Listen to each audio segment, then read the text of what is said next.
It was 2:47 a.m. Captain Ibrahim Traoré, now the respected leader of Burkina Faso, had just returned to his chamber after reviewing late-night intelligence reports. He trusted few, and the atmosphere in the country remained tense, as enemies of the new order still lurked in the shadows. That night, however, his enemy slithered silently through a crack in the wall.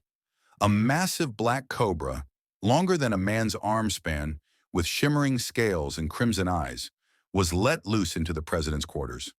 It wasn't just any snake.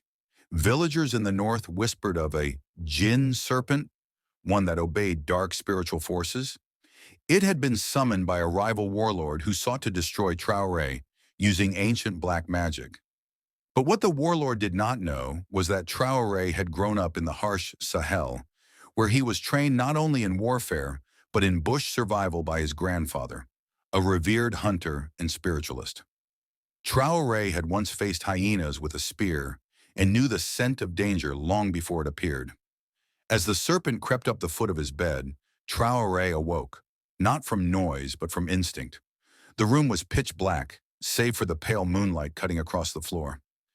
He reached slowly under his pillow, where he always kept a short dagger, his grandfather's iron blade relic, believed to be spiritually clean. The snake lunged. In one motion, Traoré rolled off the bed and landed in a crouch. The cobra missed and hit the pillow instead, its fangs sinking into cotton. As the serpent recoiled to strike again, Traoré muttered a short prayer in Dioula, then lunged forward with precision. His blade sank just below the cobra's head, pinning it to the wooden floor. It thrashed, coiled, and hissed violently, but Traoré held firm until its final breath. The next morning, no announcement was made. The snake's body was quietly burned, but whispers spread among the inner circle that a dark ritual had failed and that Traoré was not just protected by soldiers, but by ancestral spirits. From that day on, many began calling him the lion with iron skin. Even his enemies knew to challenge Ibrahim Traoré was to challenge a man guarded by more than just guns. He had the instincts of a warrior and the soul of a survivor. Days passed, then weeks. And though Traoré went on with his duties, inspecting military barracks, meeting community elders, and reinforcing Burkina Faso's sovereignty, the Night of the Serpent stayed with him like a shadow.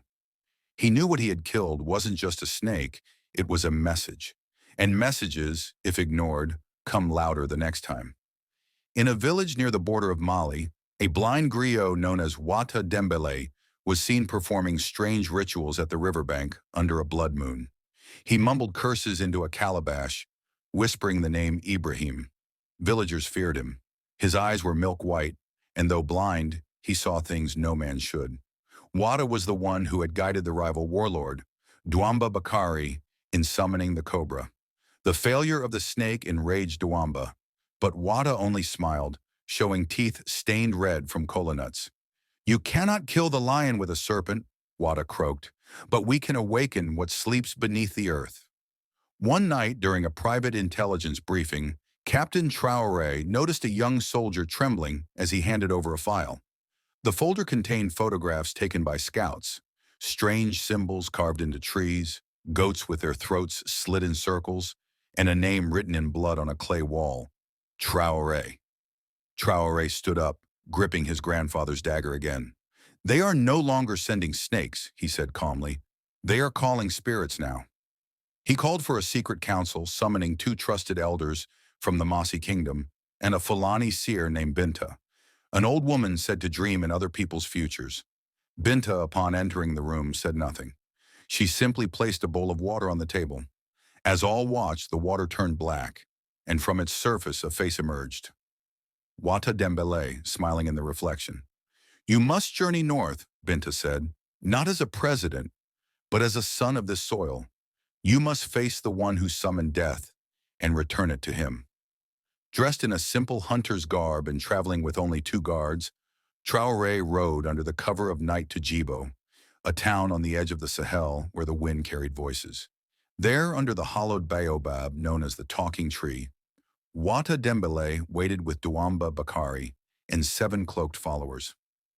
Wata greeted him not with threats, but with riddles. "You command soldiers," Wata said, But do you command the dead who walk the dust of your ancestors? Traoré stepped forward and unsheathed the dagger once again. I command the truth, and the truth always returns to those who send lies.